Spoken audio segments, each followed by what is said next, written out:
I'm here to share my hair transplant surgery procedures. I had like 3 or 4 done, and none of them went well.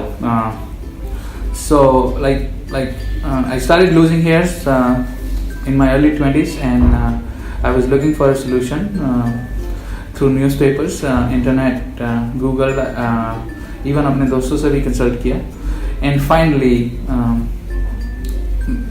I saw an ad in a newspaper,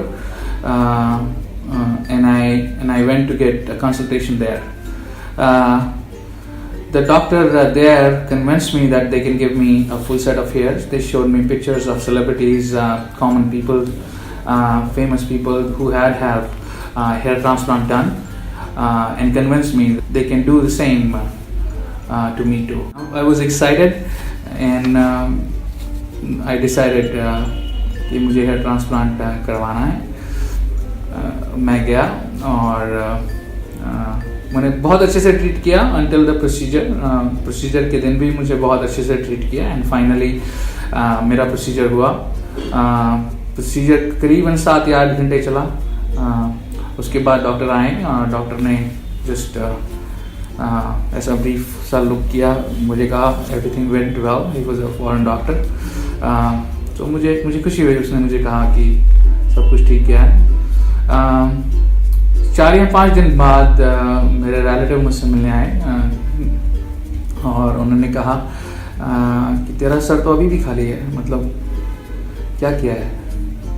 मैंने कहा, मैं shock में आया और मैंने उनसे कहा क्या कह रहे हैं आप. उन्होंने 3000 बाल लगाए. तो ऐसा नहीं होना चाहिए. तो that statement got me thinking, और मैं दोबारा से डॉक्टर के पास गया और उनसे पूछा कि मेरा सर अभी भी खाली लग रहा है. जितने भी लोगों से मैंने पूछा है, मेरे रिलेटिव से, वो मुझे कहते हैं कि सर अभी भी खाली है. तो डॉक्टर ने दिस टाइम अपना स्टेटमेंट चेंज किया. उन्होंने कहा कि you will have to go for another procedure. That means आपको उतने ही पैसे दोबारा देने पड़ेंगे, और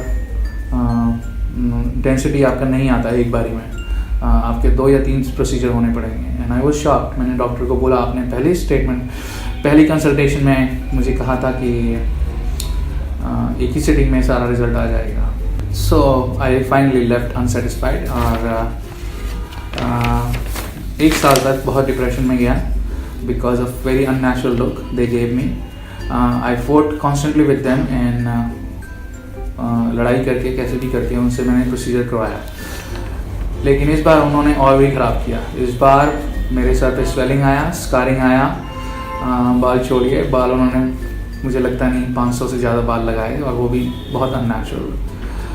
तो इस चीज़ का बहुत बुरा इम्पैक्ट पड़ा मेरी लाइफ में, और तब से लेकर मैंने I started looking for alternative solution.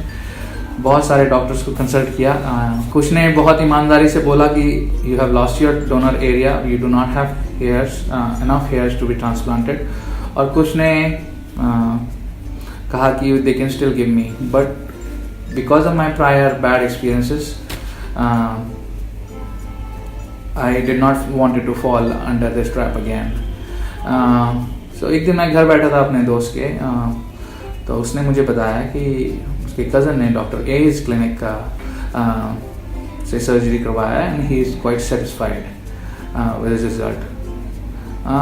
मैं फिर भी इतना कन्विंस नहीं हुआ, क्योंकि मेरे 3 या 4 एक्सपीरियंसेस बहुत बुरे थे. तो उसने मुझे कहा कि एक बार जाके कंसल्ट तो कर. तो मैंने कहा ठीक है. मैंने यहाँ पर आया, मैं एक कॉल किया इनको, and I had a consultation done with one of their doctors. तो उन्होंने मुझे थोड़ी सी होप दी कि आप पहले एक सैम्पल एरिया करा के देख लीजिए. हम ये नहीं कह रहे कि आप पूरा प्रोसीजर कराइए, which is exactly what I was looking for, just to go for a small area and see their result. तो मैं आया और प्रोसीजर हुआ. तो अच्छी बात मुझे ये लगी कि unlike any other hair transplant clinic, they did not force me to do anything. उन्होंने कहा जब तक आप सेटिस्फाई नहीं होंगे आपके सैम्पल एरिया रिजल्ट से, you should not go for procedure in anything. और उन्होंने कोई भी ऐसा प्रॉमिस अभी तक नहीं किया कि they can do this or they can do that. They said first be content with the smaller area and then go for procedures. So मेरा अभी तक का एक्सपीरियंस डॉक्टर एज क्लिनिक के साथ अच्छा है, एंड होपफुली अच्छा ही रहेगा।